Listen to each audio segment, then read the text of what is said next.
What's up, guys? Today we're going to talk a little bit about how not to destroy a speaker. The first thing you want to look at is what is inside your subwoofer. Now you've got a frame and a basket, and you've got your motor back here, which is your big magnet that this fits down inside of. The parts that you're going to damage is the stuff. This is the stuff that's going to break. For one, this is your surround. This is the mechanical connection of your cone to your enclosure. This is what seals that pressure inside and it still allows for that cone to move up and down, letting this bad boy flex. If this becomes damaged, you have an air leak. An air leak makes your box compromised and it's no longer an enclosure. Now it's just a disaster. This piece is usually what gets damaged in most subwoofers. Your cone actually sits right here and your dust cap fits over the top of this voice coil hole. Right? And this piece that the voice coil is wrapped on is called the coil former. And it is very important that this remain nice and round and smooth on the inside and round on the outside, because the gap that it fits down into inside that motor is just big enough for this to fit into. It has to be very tight in order to maintain good efficiency and good control when this subwoofer is moving in and out, playing your lows. Now, because that gap in that motor has to be so small compared to this, if there's any deformation that happens on this former, it's going to cause rub. And rub is going to cause damage.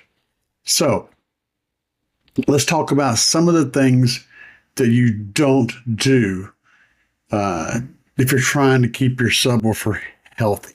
Okay. First of all, don't overpower your subwoofers.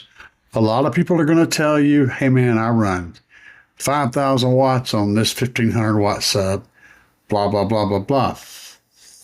Well, what they really mean to say is they're running a 5,000 watt amplifier on a 1,500 watt sub, but they're not actually pushing 5,000 watts of power through that sub constantly on a regular basis. There's a big difference in that. It's like having a big giant V8 in a little tiny sports car. You don't have to do it 200 miles an hour. More power means you can use less gas pedal and get the same job done. So the best bet is usually to try to find something that's close to the right amount of power. So for a 500 watt RMS subwoofer, something between 300 watts and say 750 watts is usually a good choice. Going maybe 25% over or under is usually fair. Okay. And the reason is, even if you can take the power electrically for a short period of time, just making that subwoofer move way too far and that gap can cause the voice coil to slam into the back plate on that motor. When that happens, it can damage the edge of this former. And like I said, there's no room for any extra deformation here. So if you cause damage to the former by slamming it into the back plate and it changes the shape of this, now it doesn't fit in the gap anymore. That can cause all kinds of problems. Number one, making this an oval or out of shape can cause this the windings to rub against the inside of that gap. And when you do that, you rub off the coating that insulates these windings, thus exposing bare copper or aluminum, depending on what your coil is made of. But having that is going to cause shorts. If it's starting to rub, it's going to rub against the magnet, rub against the different pieces in there, short out and cause problems. Not to mention noise, heat, and all sorts of issues. This will absolutely eventually destroy your subwoofer, sometimes very, very quickly. So the next thing to worry about is underpower.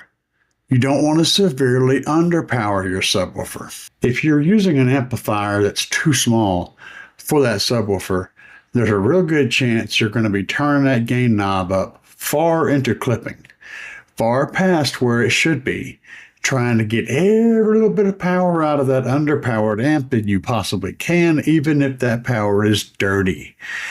And dirty power over a short period of time can cause a tremendous amount of heat to build up in your coil. When that happens, the heat cooks off the insulation, off the wires. Again, we're back to that part where we have problems. Also, whenever you heat up this material enough, it causes it to expand. That expansion, guess what? Now it's hitting the inside of the gap again. Third, use the correct airspace. If you're using a box that is far too small, this causes several issues. One, as your subwoofer is trying to compress the air inside that enclosure, it's likely going to create too much pressure in there, which can cause your surround to rip out, open up, tear open, can cause stuff like the dust cap to pop off. It can cause damage to everything. It can also cause the speaker to deform. And if it deforms hard in one way or the other, look what happens to that voice coil. Yeah, that's not going to go in and out very good, is it? It's going to do this number here. You don't want to put it in an enclosure that's way too small. That can cause issues. It can also cause heat buildup because the subwoofer is not getting the proper amount of movement. So heat can build up on the coil. And you're having to work it harder to do the same thing because this is such a tight enclosure. That's extra heat buildup. More and more heat. Heat is bad. And of course, using too large of an airspace. That goes back to using too much power. Same concept. Too much airspace means not enough spring to keep this thing from going where it shouldn't go. Then you're impacting this on the back plate. You don't want to make this hit anything. This round guy right here should never touch anything throughout the entire life of its time mounted in that subwoofer. It shouldn't come into contact with anything at any time. If you do anything that causes that to happen, you're probably voiding your warranty and you're definitely damaging your subwoofer. You may be completely destroying its ability to play, but you're going to definitely shorten the lifespan on it for sure. Not good. The final thing I want to cover is set your gains. You know, if you don't know how to set gains properly, get to someone who does. You can use several tools to set your gain. There's plenty of wonderful videos on how to properly set gains. But if you don't want to do any of that, if you're broke, if you ain't got the tools you need, you don't want to try to get crazy with it. If you're running something that's less than a couple thousand watts, get yourself a speaker like this little guy right here. Okay, just a little speaker of any kind. Small speaker, usually better, smaller. Any little old crappy speaker.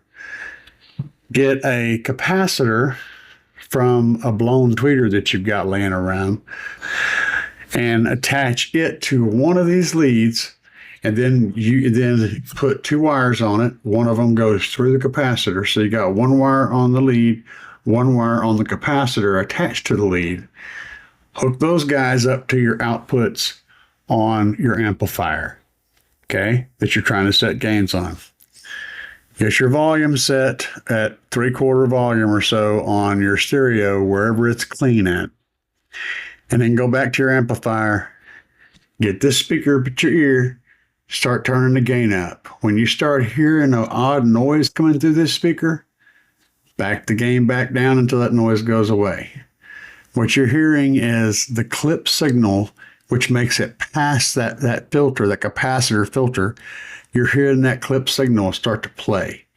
It's that capacitor is blocking all the low frequencies from getting to this, like it would for any tweeter. But a clip is actually a high enough frequency to go past that capacitor and get to the speaker. So as soon as you start hearing that sound, that coming in, back it back down until that sound goes away and your gain is set. Now, mind you, what you're using to set that gain is important.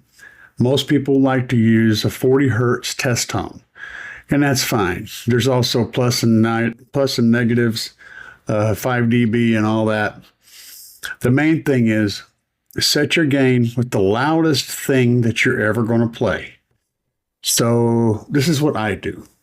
I grab up a rebase track that I run that is clean, but it's also really boosted and it's loud. And I'll play that track, and it plays around 28 to 35 hertz, which is where I give it the beans, right? I run that track, use this trick, and whenever I hear the noise, back off, and now I'm good. No matter what else I play, it's going to be less potent than that, and that usually works for me. Another tip is to do this gain setting with your vehicle turned off. Use just your battery for that, because you're going to clip sooner at that lower voltage than you are at higher voltage. So if you set the gain at 14.5 volts and then your voltage starts dipping real hard, your amp is actually going to clip earlier. So set your gain at battery voltage. That way, whenever you start to dip, you're still covered by that safe gain. There's a lot more to it than that, but if you follow those two basic rules with the gain setting, you're going to be mostly okay. The last thing is use common sense. Don't push it till it blows. Treat it like it's something that you've got money invested in. Treat it like you got some common sense.